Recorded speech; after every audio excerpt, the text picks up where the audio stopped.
अस्सलाम वालेकुम children, how are you all? Hope you all are fine and doing very well. बच्चों, आज की क्लास में हम जिस टॉपिक को डिस्कस करने जा रहे हैं वो है कंजर्वेशन ऑफ एनर्जी।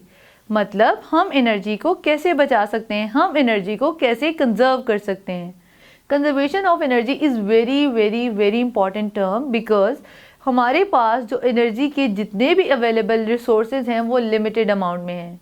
हमारे पास जितने भी एनर्जी के जो रिसोर्सेज हैं, अगर हम उनको फालतू में ज़ाया करेंगे, अगर हम उनको एक्स्ट्रा इस्तेमाल करेंगे, अगर हम बिजली ज़ाया करेंगे, अगर हम पानी ज़ाया करेंगे, अगर हम गैस ज़ाया करेंगे, तो आहिस्ता आहिस्ता ये जो रिसोर्सेज हैं वो ख़त्म हो जाएंगे, वो नापैद हो जाएंगे, क्योंकि ये रिसोर्सेज लिमिटेड हैं।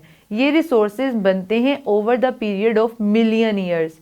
ठीक है, अल्लाह ताला ने इन रिसोर्सेज को मिलियन ईयर जो है वो टाइम पीरियड पे इनको बनाया है। इसका ये मतलब है कि आप इन रिसोर्सेज को शॉर्ट पीरियड ऑफ टाइम में नहीं बना सकते। इसलिए ज़रूरी है कि आप इन रिसोर्सेज का वाइजली इस्तेमाल करें ताकि ये रिसोर्सेज ना सिर्फ आप इस्तेमाल कर सकें बल्कि आपकी आने वाली जो जनरेशन है उनके लिए भी इन रिसोर्सेज को बचाया जा सके। Conservation of energy is very important because अगर हम एनर्जी को कंजर्व नहीं करेंगे तो हमारे सोर्सेज नापैद हो जाएंगे, ख़त्म हो जाएंगे। बच्चों, अब मैं आपको ये बताऊंगी कि हमारी जो पॉपुलेशन है वो डे बाय डे बढ़ रही है। जो दुनिया की पॉपुलेशन है very very fast growing population है। इन सारों की जो एनर्जी डिमांड है, एनर्जी मीट करने के लिए हम इन रिसोर्सेज को बहुत एक्सेसिवली यूज़ कर रहे हैं। इतना एक्स्ट्रा इनका इस्तेमाल हो रहा है कि लग रहा है कि जल्द ही जो मुस्तकबिल में ये रिसोर्सेज हैं वो ख़त्म हो जाएंगे।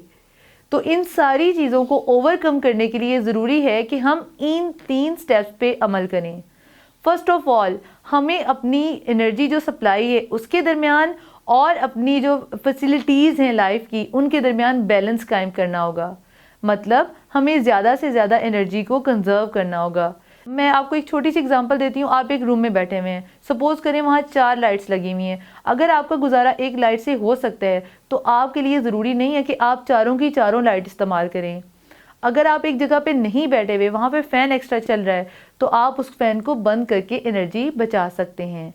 अगर किसी जगह पे एक्स्ट्रा गैस इस्तेमाल हो रही है, आपका बर्नर चल रहा है, आप उसको बंद करके एनर्जी बचा सकते हैं।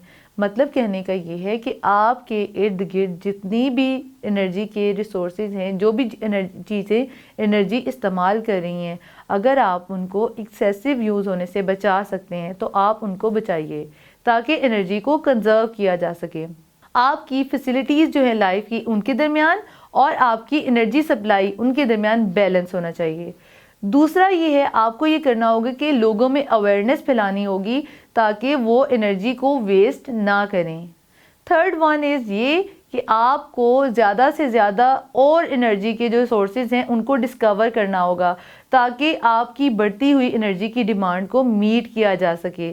तो बच्चों, अभी हमने सीखा कि हम एनर्जी को कैसे कंजर्व कर सकते हैं। अब मैं आपको बताऊंगी कि लाइट क्या होती है। Light is also a form of energy. Light भी एनर्जी की ही एक फॉर्म है जो ट्रेवल करती है एक स्ट्रेट लाइन में। लाइट के जो रिसोर्सेज हैं वो नेचुरल भी होते हैं, वो आर्टिफिशियल भी होते हैं। जो नेचुरल रिसोर्सेज ऑफ लाइट हैं, क्या आपने सोचा है? अपने इर्द गिर्द देखिए और ऑब्जर्व कीजिए कि जो नेचुरल रिसोर्सेज हैं लाइट के वो कौन से हैं। जी तो बच्चों, जो नेचुरल रिसोर्सेज हैं वो स्टार है, वो सन है, जो आपकी लाइटनिंग होती है, जो बिजली चमकती है। These are the natural resources of light. अब आ जाते हैं आर्टिफिशियल रिसोर्सेज पे। आर्टिफिशियल रिसोर्सेज लाइट के कौन से हैं? जैसे आपका लैंप हो गया, जैसे आपका लाइट बल्ब हो गया, जैसे आपकी कैंडल्स होती हैं। ये जो सब की सब हैं ये आर्टिफिशियल रिसोर्सेज ऑफ लाइट हैं। अब मैं आपको बताऊंगी कि how the shadow is form. Light travel कैसे करती है, लाइट एक जगह से दूसरी जगह पे कैसे जाती है। लाइट जो होती है वो सर्टन ऑब्जेक्ट्स को पास कर जाती है। मतलब कि सर्टन ऑब्जेक्ट्स के अंदर से गुजर जाती है और सर्टन ऑब्जेक्ट्स के अंदर से ये गुजर नहीं सकती। जैसे मैं ये बात आपको एक छोटी सी एग्जांपल से समझाना चाहती हूँ। Light can pass through glass. Light जो होती है वो ग्लास में से पास कर सकती है क्योंकि ग्लास जो होता है वो शाइनी होता है, वो स्मूथ होता है। ठीक है, light can pass through glass but it can not pass through human body through certain objects. कुछ ऑब्जेक्ट्स में से ये पास नहीं कर सकती।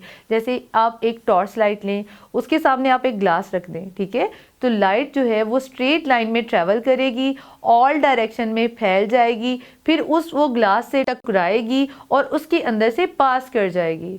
मतलब light can pass through glass, ये ग्लास में से पास कर सकती है। जब लाइट ऐसी चीज़ों में से गुजर जाए जिनमें से वो इजीली पास कर सकती है तो चीज़ों का शेडो नहीं बनता, जबकि जब लाइट उन ऑब्जेक्ट में से टकराए जिनसे वो पास नहीं कर सकती तो उन चीज़ों का शेडो बन जाता है। जैसे मैं आपको एग्जांपल दूं, आप एक रूम में बैठे हो और आपने एक लैंप ऑन किया हो, ठीक है, आपके रूम की तमाम लाइट्स ऑफ हैं और आपने एक कॉर्नर में लैंप रख दिया। अब आप उस लैंप के सामने जाके अपना हाथ करेंगे तो आप दीवार पे देखेंगे आपके हाथ का जो है वो शेडो दीवार पे बन रहा होगा। बिल्कुल इसी तरह से मैं आपको ये कॉन्सेप्ट क्लियर करना चाहती हूँ कि जो लाइट होती है वो आपके हाथ से पास नहीं कर सकती। मतलब light can not pass through human body, that's why the shadow of the object is formed. तो बच्चों, आज की क्लास में हमने सीखा कंजर्वेशन ऑफ एनर्जी, और सेकेंडली हमने डिस्कस किया लाइट क्या होती है, इसके आर्टिफिशियल और नेचुरल रिसोर्सेज कौन से हैं। उम्मीद करती हूँ आज का लेसन आपको समझ आया होगा। मज़ीद अंडरस्टैंडिंग के लिए अपनी बुक से रीडिंग कीजिए। इसी के साथ मुझे दीजिए इजाज़त। अल्लाह हाफ़िज़।